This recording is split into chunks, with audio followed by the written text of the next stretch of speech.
Imagine this, you're at home, it's a lazy Sunday, you don't feel like cooking and you're trying to cut down on the ordering in. So what do? You browse through your kitchen cabinet looking for some ready-to-cook meal and voila, there you see it, that cup of instant noodles.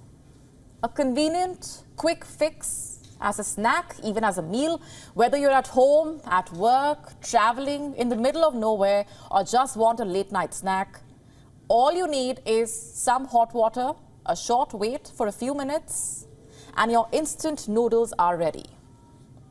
And they come in a wide range of flavors, by the way. They are filling, tasty, most of all, convenient.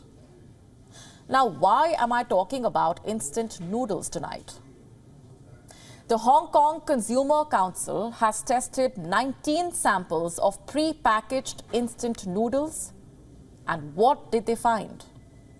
First, the sodium content of one whole serving of all samples exceeded the recommended adult intake limit per meal for adults. And by the way, non-fried noodle samples that are considered healthier were no different. All the samples were found to have high sodium levels. First things first, why is high sodium an issue, you ask? Well, people have been advised not to consume too much sodium, warning that excessive intake could lead to greater health risks. Although the human body does require an appropriate amount of sodium to maintain body functions, excessive sodium intake over extended periods may adversely affect health and also increase the risk of cardiovascular and renal diseases. And that's not all. Nearly 90% of the samples, that's 17 samples, were found to contain probably carcinogenic contaminants. The council sourced 19 pre-packaged instant noodle samples from various retail outlets, and this included 14 fried and 5 non-fried samples. Possible carcinogens, 3-MCPD and glycidol were detected in nearly 90% samples. Before I go further, what are 3-MCPD and glycidol? Why is their detection a cause of concern? Well, the International Agency for Research on Cancer has classified 3-MCPD as possibly carcinogenic to human beings. Now, if you have consumed these noodles, you would know what the process is like. The process of making fried instant noodles and seasonings generally involves high heat, also the use of refined fats and oils. And this may result in the production of a substance called 3-MCPDE and release the possibly carcinogenic 3-MCPD in the human body.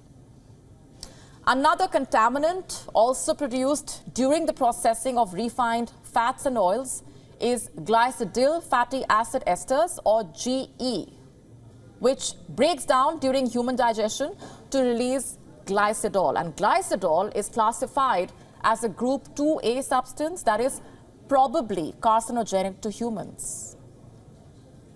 Now, while no scientific research has found a link between instant noodles consumption and increased cancer risk, the Council has called on the industry to tighten the control over the quality of raw materials and the production process to reduce levels of both contaminants to protect consumer health.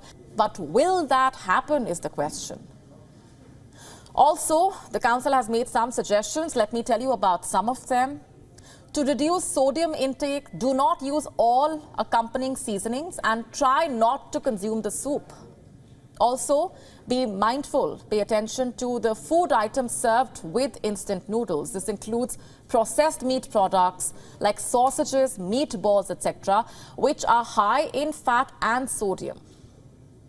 Now, noodles will release some fat and sodium during the cooking process, so it is recommended to replace the cooking water with fresh hot water to slightly bring down the intake of fat and sodium.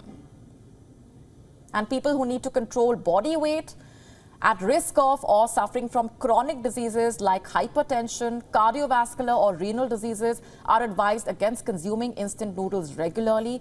People with acid reflux should avoid eating instant noodles late at night.